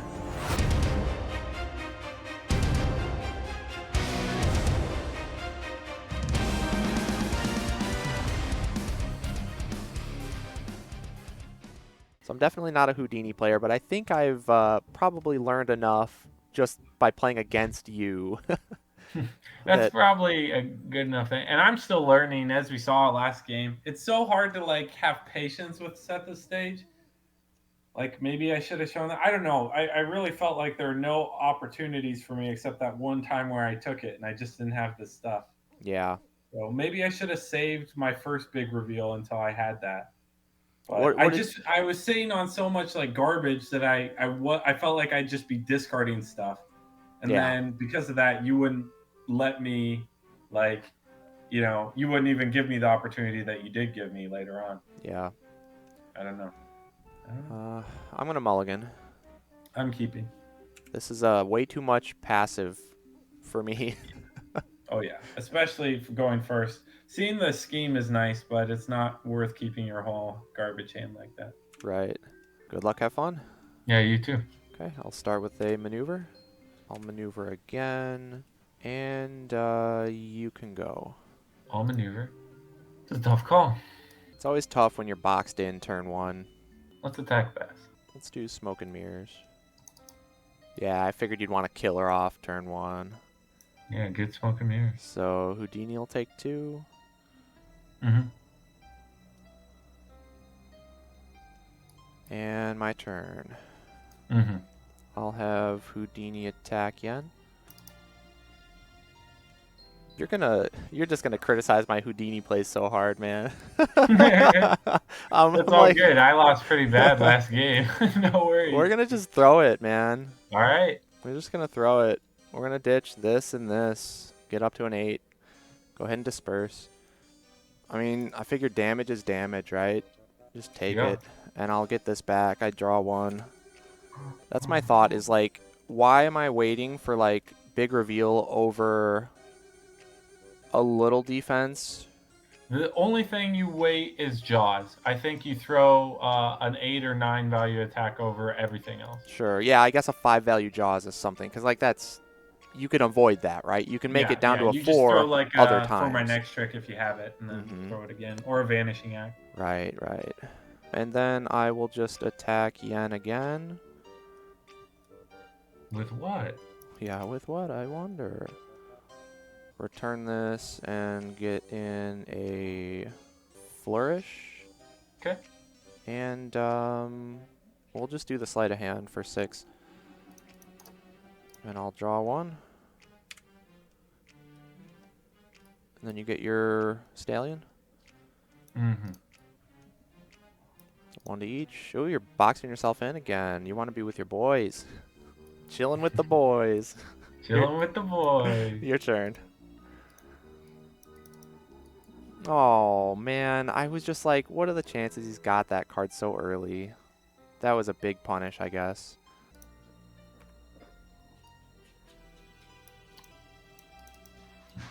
Dang. I think it makes time, because if you could just get set the stage, you could just hose me. Right. So I will maneuver. I'll maneuver again. All right, my turn. Mm-hmm. Start with a maneuver. I'll do the set the stage. I made the right call.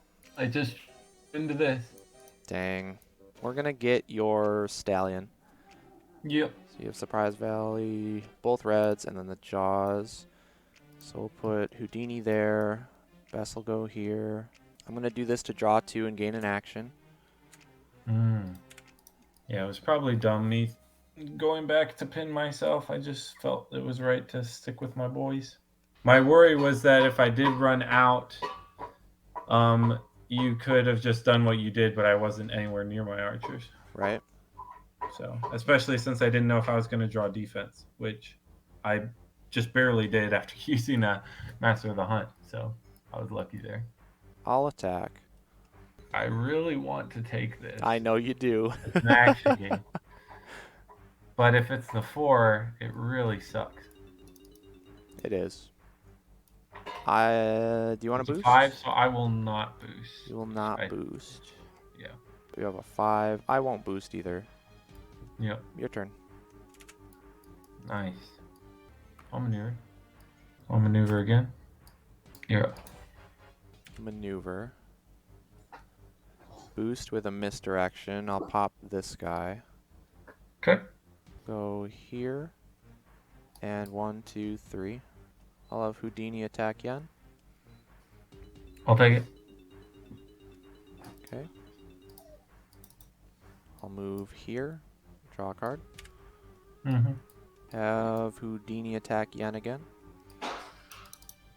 Do you want to boost? Yeah. No way I'm boosting then. Your turn. I'll maneuver. Alright, I'll attack Bess. Attacking Bass. After you maneuvered, probably an archer revive. I'll take it. Yep.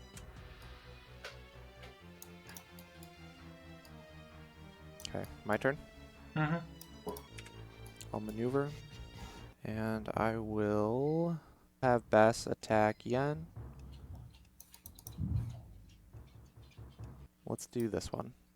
So I got a 6. You take 4. Okay. And then just let one die off. Okay, and then it's your turn. So how are you, gamers? This looks a little bleak for our hero. No, I think I'm doing all right. He's got a big reveal that I am worried about, but he's only sitting on 2 more boost 3s. The biggest thing that I think I'm worried about is his misdirections left.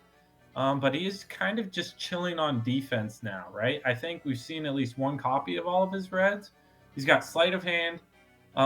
He's got for my next trick, which that'll get annoying. He's got big reveal, and then he's got a couple flourishes. So the real trick, I think, is avoiding getting hit by a lot of damage from the flourishes. The scary thing that I am mainly concerned about is that he's still got both of his action gains, and that the fact that I haven't seen many of my archer cards really stinks. But yeah, the fact that he's at a low hand count and I'm at a low hand count, it generally bodes well for me because he's already used some card draw. And he's, he could boost with flourishes if he wants, or action gains being the biggest one. But then he's not using them at attacking me. So all in all, I think I'm in a pretty good spot, but it definitely could be better. All right, I'm going to maneuver. Shocker. I will maneuver again. And I had some good pressure going, but I don't know if that was worth it. Like, I used a lot of stuff. Yeah. And you weathered the storm very well. And we'll call it good. I did. I think it could be close. Because you still got 2 flourishes and a big reveal. True. But. All right. Yeah. I will maneuver. I'll maneuver again. And it's your turn. I'll maneuver. Attack you with that archer. I'll take it. Good take. Nice. Where do you want to put me? I kind of thought it was pin the prey because I think it felt like a too obvious divide and conquer setup. So yeah. I figured you were throwing the pin. Right, that's fair. And I have to discard a card.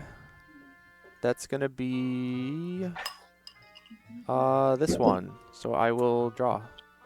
Yep. Much like you did. Now, I don't like losing the action gain, but I still have another one, and I think I need to keep up the hand advantage a bit. Yep.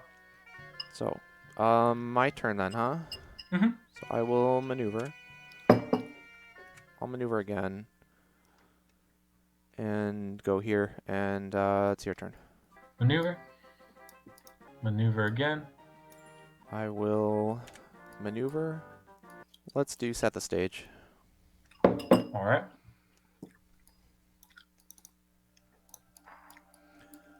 Let's see. You got a lot of good stuff. Probably not the hand you wanted to see. Probably should have positioned somewhere where Jaws was better, but we'll see. That might cost me the game. Get rid of the stallion. Mm-hmm. Jaws shift, shield, divide. Okay. I'll go over here. I'm going to attack Yen. We're going to go into for my next trick. All right.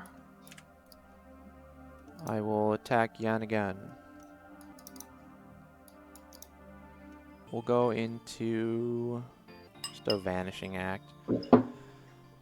And, I don't even know that I want to move anybody. I'm good there. Go ahead. Maneuver. I didn't really capitalize too much off that set the stage, but I kept good hand advantage, I guess. Oh, come on, dude. My top decks are on par today. Yeah, that's for sure. I will maneuver and hit you with the misdirection on the archer. Yep. Why shuffle up, John? Yeah, why shuffle up? I'll attack. You're right. Why shuffle? Shield. So I have to discard first. Going to discard this defense because I ain't about defensive play. Not right now. Yep. And I will swap into Big Reveal. We'll get rid of the sleight of hand. And we'll do a misdirection. I dealt 5 total there, and then I will get back, let's see, sleight or misdirection. Well, I draw one off a sleight first to see what I draw. I think I get rid of sleight and take back the misdirection. Yep, good take. And it's your turn. Maneuver. Let's see, I'll boost with this. Okay. Go there. And I'll attack you. I'll take it. Nice. We'll throw the archer here. Alright, then it's my turn. Mm-hmm. I'll maneuver. Misdirection the archer. Mm-hmm. Take its place. And then I will throw an attack. Take it. Oh, GG. Good game. Holy cow, it paid off, I guess. Yep. Man. I made the right call with the archer. That was my call. That's what I was saying. Mm-hmm. Yeah, good game, man. Yeah, good game. Yeah, so that's, to me, how it's supposed to go, or it can go, right? So, for example, we saw, I think, probably pretty similar defensive draws from Yennenga in both games. Mm-hmm. Right, so flip these cards still stuck in here. Right, so, I mean, that's just such a different game, right? Oh, yeah. Considering you got all of your garbage at the bottom, right? So you had all of your firepower to keep the aggression going. I just wasn't seeing that. So right. Yeah. Yeah, so that definitely makes a big difference. Say what? That definitely makes a big difference. Yeah. Well, I think we saw that there. I don't know. I definitely maybe could have played it different if I hadn't kept myself in the pin, but I didn't really see that as a big deal. Because like even if I had run out, as I mentioned, I'm like you still had set the stage and I still like was going here. So like let's say I double maneuver and go here. I think you maneuver boost with set the stage. I think you could pin me directly because you could have gotten rid of my other stallion that I had in my hand and just chill there. And so then I'm actually going to get attacked every turn without like I would have to double maneuver and then I just get attacked immediately rather than you getting to have to maneuver first or even boost to get to me. Although Best couldn't warp, right? So I wouldn't necessarily be able to just get over there and pin you right away. Well, and it depends, right? I obviously could have just not chosen a spot like that, but Best was here, and you boosting with set the stage would have gotten you to 4 movement, so you would have been in a good spot, I think. Yeah. So like, because I could have ended my movement after hitting Best like here, and then if I just double maneuver no boost, she can get to me wherever I go, with 4 movement. So I could have not taken Best and like gone this route, but if I go this route, then I'm allowing you to pin me if you just double maneuver. So I didn't really feel like I had options there to avoid that pin.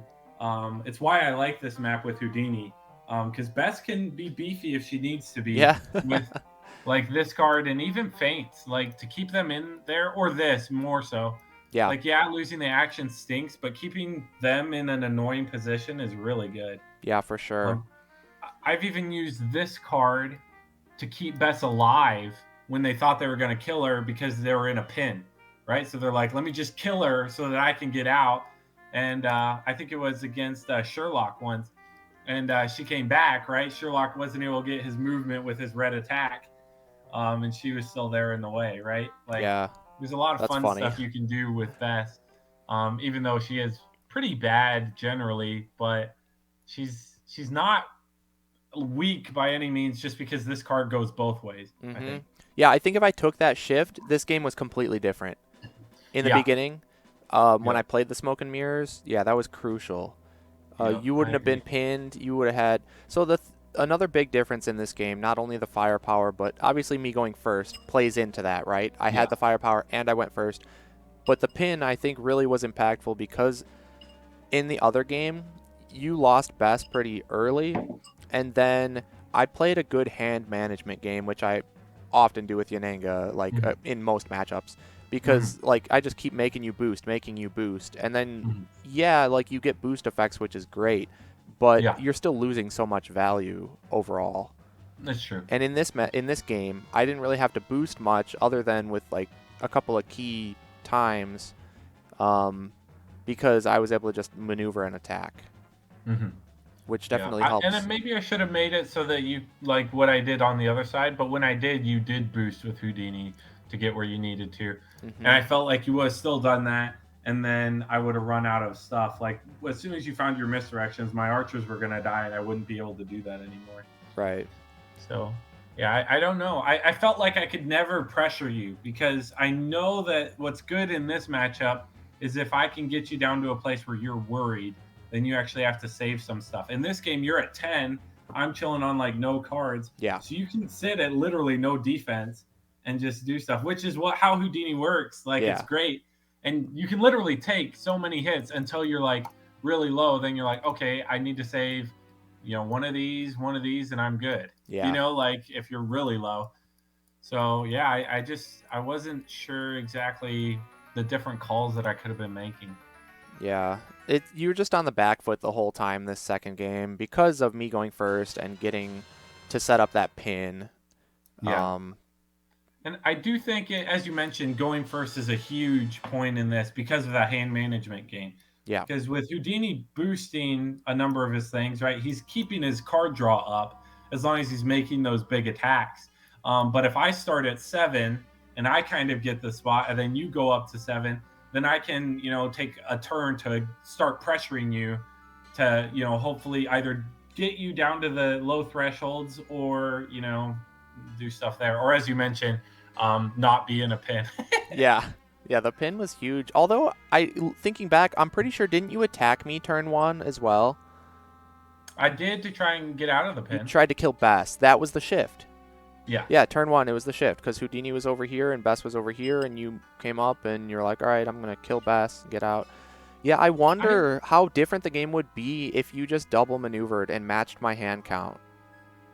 Because then I maybe you would have wouldn't have had one been. more card Well, and I wouldn't don't have done think anything. I don't think it's about getting one card deeper. I think it's about not being pressured so much. I Because like you went down in the hand count real quick, attacking into a deficit, right? Yeah, I mean, you getting the smoke and mirrors definitely hurt too, Yeah. right? Because that let you attack me at the beginning. Double attack with Houdini, which is actually threatening. Yeah, Not that Bess which can't be threatening, but still, it's much more threatening with Houdini. I weathered that as I did, but I'm saying like I still think you could have pressured me to kill me. I don't think that made much of a difference. I mean, I could be wrong. Um, I'm just curious. Yeah, I don't know how it would have went, but I feel like it would have been a pretty different game. it could have been, yeah. But how would it have gone differently? I guess so. I would have maneuvered again and then stayed somewhere else. But then you would have. Instead of just keeping like keep maneuvering and defending or whatever, you maybe could have felt like safe enough to kill Bess earlier, even like with the shift not working out. Like if you didn't Yeah, do the shift, if you would have done the shift the following turn maybe, and sure it doesn't work out, but maybe you like still had this though. huh? You still had this though. What do you mean? Like if I didn't do that, the next turn you would have just thrown that to protect Bess. I think Well, because right, you're but after that happened, Bess was at 3, right? Mm-hmm. And so if she's at 3, if I don't defend, she pretty much dies to everything. So even if you would have done the shift on the second turn, you still would have had an extra defense in hand, so you might not feel as pressured, and you could have maybe done it the following turn, hit her with like, because you had reds sitting in your hand, but you weren't comfortable playing them because you had nothing else, like no defense at one point, right? When I saw that you had the 2 red cards and the like the Jaws and the Stallion, and I pulled the Stallion out, like you didn't really get to use those reds. You ended up boosting with one of them. Yeah, maybe. I could be wrong. I don't know. Yeah, I don't I was know. never in a position that game where I had enough cards to do it. So I see what you're saying. Maybe keep the shift, right, and just keep drawing. But I don't know. I really think. I mean, you just smacked me for 6 there, and I was just I was puttering out, and I don't really think it would have made much of a difference because even if I had thrown out 9 damage and you had taken all of it, you still would have been fine, right? Well, it was more so about being comfortable enough to hit Bess sooner and get rid of her. That's Could be. Yeah. I don't know, but I think like little things like that can make a big difference. You have this, my point is just the fact that you have this. You decide when Bess dies versus me. That's the point I'm trying to make. That's true, because if you attack Houdini, I don't have to swap into Bess, and if you attack Bess, I can swap into Houdini. Yeah. Yeah, if it's a double attack, you probably swap into Houdini so that she doesn't die to like a shift later or something. You'll take 3. You're okay with that. Yeah, that's true. That's crucial. It's crazy how crucial Bess was here, just getting a pin. Because I think it did help me a lot. Because, like I said, if you're able to just double maneuver and then force me to boost, it's much different than you double maneuvering and you're still in maneuver range. Because I had you corralled. Yeah, so. I definitely agree with you, though, that I didn't make the best decision here. I'm wondering what if I had attacked with Stallion, maybe, but it wouldn't have killed her, so that probably wouldn't have been a good play. But just to like guarantee that I can get out versus letting you get the opportunity to pluck it from my hand, if that makes sense. Right. And then also, if you do, the worst part was that you got the double attack, right? And I weathered the storm, but that's the biggest problem to me. Because if I do like run here, let's say I go here, right? You maneuver boost, maybe gets me. Obviously, it doesn't matter where I go. You maneuver boost to me, and then you only attack me once, right? That's the biggest thing I think for me about keeping defense in my hand. Exactly. Is just doing that. So I think that was probably the biggest one because on the double attack, you did only get 1 set of like damage off. I think it was with your big reveal. Yeah. For 5. Yeah. Because you subbed into. It was an 8, so I only did 4 damage. So you only did 4, but I was fine with. But you got another defense out of my hand through something else, I think, right? Yeah, because I attacked twice. It was one. Was it one of these? I think it was the 4. Was it a big reveal first and then the 4? I don't really remember. I'd have to go back and look. Recall. Yeah, but it worked out really well. I think that was my big problem there, was the double attack, giving you the double attack. So honestly, I think it would have been less so me attacking Bess, but if I had attacked Bess from here. Oh yeah, big difference from here to here because this is adjacent and this is 1 away. Yeah, so you swap in and then you would have to maneuver, which does give you another card before you do it, but you don't get your boost effect unless you want it, which is dumb. And then I'm fine because you're probably not using a boost effect, which means I get my free Stallion away. And if it's a big smack, these guys also help soak me the out. damage and get out. Yep. Yeah, that's probably the key was. And it's crazy that's what I feel about Houdini and Genie both. They force you to play like perfectly or you lose, I think. Yeah. It's crazy to me that like that one interaction really like changed the whole game. The whole game. And you might think like, oh, well, if Yen gets out, she's separated from the archers, and then the archers are still corralled, and you can just go in and kill them. But the thing I had in mind when I was playing the Yennenga side is like, I'm going to defend the archers every time. Because even if you throw a shift on defense for an archer, that means they have to flourish and boost over it, or even play their 4 and boost over it to kill them. So make them waste the cards, right? Make them throw a real attack into them, not just ping it off with this or this. Exactly. So if you go undefended on archers, you want them to use these, right? These are great if Yeah, they have to use them. because then you get to guarantee to revive them later with your surprise volleys, as long as you have the defenses to live and get the attacks Yeah. in. So yeah, you need to make them work for the archer kills. So who cares if these are pinned? What are you going to waste time coming over here and attacking an archer, and then I come over here, you defend the archer, and then I've wasted damage if I want to kill it, or I wasted time where Yennenga is just sitting back building up a good hand of defense. So like, Hmm. who cares if you leave the archers here? I probably ignore them and come after you, or I have to commit real damage into the archers and waste time, which you're okay with as well. So I think getting Yeah, out of this was the most important thing. and also the best thing too, like I would have thrown Stallion. If you had thrown your 8 there, I could have just killed one of them, maybe leave one at 1 and go here. Yeah. Like, I mean, are you really going to spend to just kill this guy? Like, there's no way, I mean, right? that would buy you a turn at least. Like, I could do that and kill it off pretty Exactly. much for free, even over a pin the prey. So maybe I go for it, but it's the tempo loss if I go Yeah, after the exactly. archer. I think I'm okay even not defending there to just keep, if unless I have an archer defense. Sure. Yeah. But just to, if I have a pin the prey, or sorry, divide and conquer, that's a great play for me. Yep. And then yeah, these, if I do get to the point where I can pressure you, you losing these are great. If you did have to use this on that, Mhm. like in this matchup, you're just waiting until he loses his pressure cards, right? Yeah. So like these are kind of the key cards that you want to see gone, before you're happy Yeah.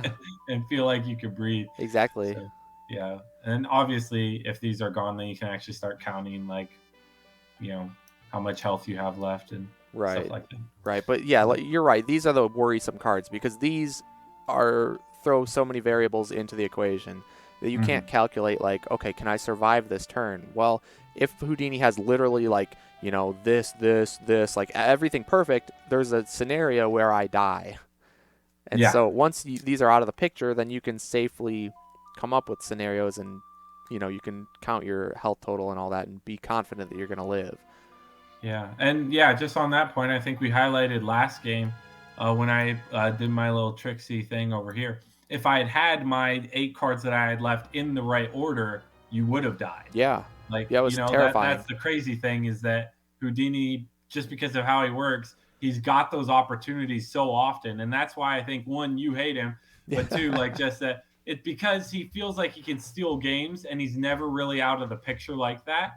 And the fact that he can steal games with this, right? Like It's Bloody huge. Mary, right? If you're sitting at low health, but you've got a feint, you are fine, right? Like, unless stolen memories would mess you up, but you're fine, right? The fact that you can't sit on any one defense and be fine with Houdini is the scary thing, right? Yep. Yep. So that's, I think, the key there, is not having that come up, is that he can always, pull back a game if he's got these key cards.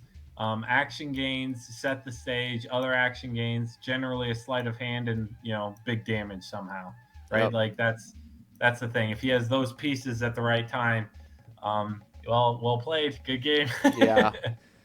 So Yeah, that's yeah, crazy. So, yeah. I mean, overall, what are your thoughts on the matchup in general? Did this change it at all, or do you think it's pretty even, or what? Well, one, John, I'm frustrated that I wasn't able to win. Um, It's because you no, let me go first on the second so game. that's right. Well, I definitely think, going first really does matter. And I also think that, um, in some matchups, Houdini can play the longer game and try and, like, I mean, not, he has no fatigue game, but playing the game of like, okay, I don't need to pressure right now. I'm sitting on garbage. I don't need to pressure right now. And he can do that into Genie. He can do that into well, Sherlock. No, he wants to do it. Medusa. He can kind of sit back, on that one. Dracula is kind of similar, where he doesn't need to go in unless he knows that he's going to be smacking really hard. Mm-hmm. Um, in this matchup, if I let you get your hand up and I let you get your cards where you can go on the offensive, I think Houdini loses. Yeah. So if you are drawing your red stuff and you're making the right calls with set the stage and where to place best and kind of when to take a hit with her and such like that, as long as you can keep up the tempo, I think Houdini's generally in a pretty good spot for this matchup. Um, so to me, I think it's for Houdini's lack of consistency versus Yen's consistency. Like, I think if Houdini was more consistent, I'd say it was Houdini favored. But because Yen is so consistent, she's gonna, as we saw, we drew like very similar stuff that game. Um, as the Yen side, but we had two very different outcomes. Now, Right. one was who was piloting, and the pin. A big part of it was just going first, and then also seeing the big reveals and stuff like that. So Yeah. I don't know if this changed it, because my wavering back and forth on who I thought wins it, I think fits pretty fairly with Yeah. how I think it can go. It's perfect. Um, I Yeah. think the real answer is that I don't know if I want to play this in tournament. Okay. Fair enough. Yeah. I think me personally, I would be comfortable with Yen into this matchup. I think it's probably Yen favored just because of the consistency.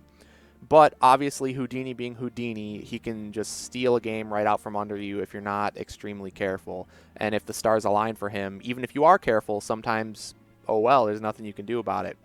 Mm-hmm. So it's still scary. I Yeah. don't necessarily ever want to play against Houdini in tournament, I don't think. But if I had Yennenga, I would definitely feel more comfortable than with most others. But That's a fair point. Yen's also my main, so I guess that plays into it as Yeah. well. Yeah. But yeah, I think I'd go slightly Yen favored, but not by a ton. And advantage plays a big role, and Houdini's scary as ever and could just steal a game at any time. So Yeah, I wonder if you ban this map too. I'm curious. Just because of this whole thing, which I have done into Wukong before too. this is This devastating against anybody. Because this when, cheeky pin. yeah, exactly, and it works out perfect with a double maneuver because you just put Bess just like I did. You got Houdini here and you got Bess here, and you got him Mhm. corralled turn Well, one with hand the advantage. crazy thing too. This is with Wukong specifically, but also skirmishes. And unless they push you here. So, but mainly Sly Monkey. When I boosted here and I attacked Wukong, I subbed into my for my next trick, and he played Sly Monkey. Well, where does he warp? Well, if he warps here, he's getting attacked. If he warps here, you get your movement.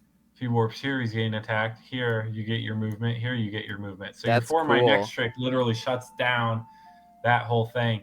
Skirmish, he can only push you here to stop that. So there is something there. But anyway, I've noticed that too, where for my next trick is just really good in this Yeah. matchup. And we saw it with you where you attacked Yen and hopped here. Oh, that Um, was huge. Now I knew that it was a for my next trick, so I was able to take it. So that was good for me to avoid, because I only had one defense, so I had to Yeah. make the right call. Um, but yeah, it's really good. So I do wonder, just because of Houdini being Houdini, generally maps don't really matter, because he can just boost to get to you wherever. But I do wonder if, like, because of how this map is set up, maybe this is something to avoid. I don't know if there are other maps that this can be done. Yeah. I'm not sure. Well, Hanging Gardens is obviously scary as well, right? Because either the Mm-hmm. hero or the sidekick is getting a high ground attack turn one by Houdini. Yeah. So that's pretty scary. But this definitely is a map to look at when you're talking about bans against Houdini, because it felt really good for him. That's for sure. Yeah. Yen specifically, I guess she doesn't have to worry about high ground because she could throw an archer above and an archer below. So, Yeah, it depends or on I your mean, she's sidekicks. got her archers, so she can soak turn Yeah, one, right? The easy thing with Yen turn one is like taking an attack maybe of 4 or 5, and or 3 or 4, and then distributing it all. right. Then playing one with the landing, you're like, Yeah, exactly. so Yen being yen. yeah, good games, man. That was fun. Yeah, man. I'm just I love Houdini so much, but I didn't feel I got to showcase him at all. That's okay. That's okay. But you did. You did. I That was did. good. That was cool. Yeah, It but was you'll. cool. I mean, you made the right calls here. Um, the this was good because you really thought I was going to take it, or you had a good chance that I was going to take it.